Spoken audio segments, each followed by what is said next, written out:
I was supposed to be a rock star. I grew up in a musical family. All of us played instruments. I went to college, got a music degree, moved to Nashville, went on the road, played country music, was in music videos, on a tour bus. But it was at that same time when you're a musician, most need a day job. And that's what I was doing in Nashville. My day job was at the zoo.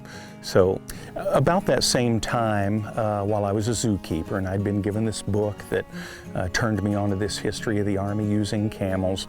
As a zookeeper, I had some camels in my care, and these are the days before the internet, so I would go to a library to learn more about camels, and I found the connection of camels to people fascinating. All the things that make up what a culture is, I could kind of connect through camels, and that really was where my interest blossomed. And I thought, I need to tell this story. So early on, I knew I'd have to be creative, but I'm very goal-oriented. So before I'd actually ever bought my first camel, I created a business card. And that business card said, camel treks, historic reenactments, school education programs, faith-based programs. That was my goal. It was a tangible goal. And I thought, if I've got that business card and I hand it out, then I'd better go get some camels so I can do it. Early on, there was a learning curve. I didn't have really any true tutors. There were folks with camels in America, and I certainly tapped all of those sources of knowledge, but there was no internet back then. There was no international camel community, which there is today. So it was kind of the school of hard knocks. And some days I'll look at my guys and I'll go, wow, it's pretty amazing we got where we are.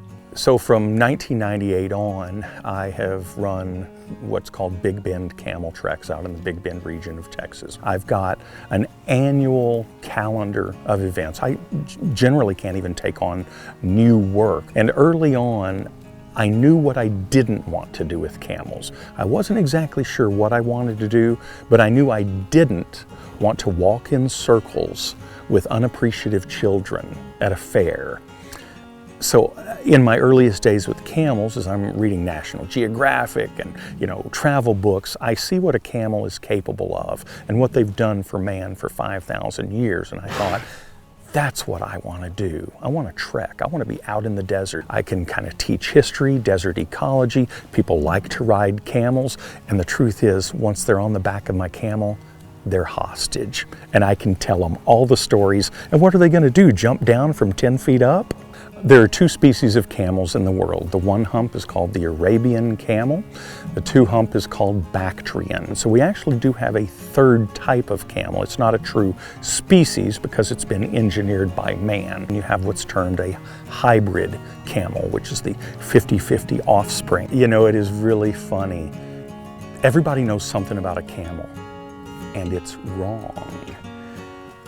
They are told from storybooks and cartoons and movies and maybe parents and teachers that camels store water in their hump. Now, the fat in the hump does what people think water does. It gives them sustenance. It gives them nutrition and energy when there's no food and water. But it's not because there's water in there. The other big myth about camels is that they spit. I wish they would. Then I wouldn't have to be the jerk that tells everybody they're wrong. But the truth is, a camel doesn't spit. They puke. Because that's something a camel does when they get nervous, it's not what I want to see them do. I love my camels. I don't want them to be nervous. When a camel kneels down, they're doing a couple of things. One, they're conserving energy. And you generally see that through the hottest part of the day. In the middle of the day, when the sun is at its highest and the day is hottest, a camel will naturally kneel down. All camels do it, and then they really fully digest their food. There's not a lot of grass in the desert. So, over thousands and thousands of years, camels have evolved to not have teeth on top. In front. They do have a couple on top on the side, but really they only need the bottom teeth and a hard gum pad to pull leaves off of trees or to break a twig off of this bush. So as we look at animals and we look at their anatomy, their ears, their neck, their bodies, their teeth, it gives us some indications about the environment they live in. So I try to remember that when I bring my camels out in public, there's probably a good chance somebody is seeing a camel, they're touching a camel, they're standing next to a camel, they may be riding my camel for the first time. And that sense of awe and wonder and amazement is something I shouldn't take for granted. Do I do it? Absolutely.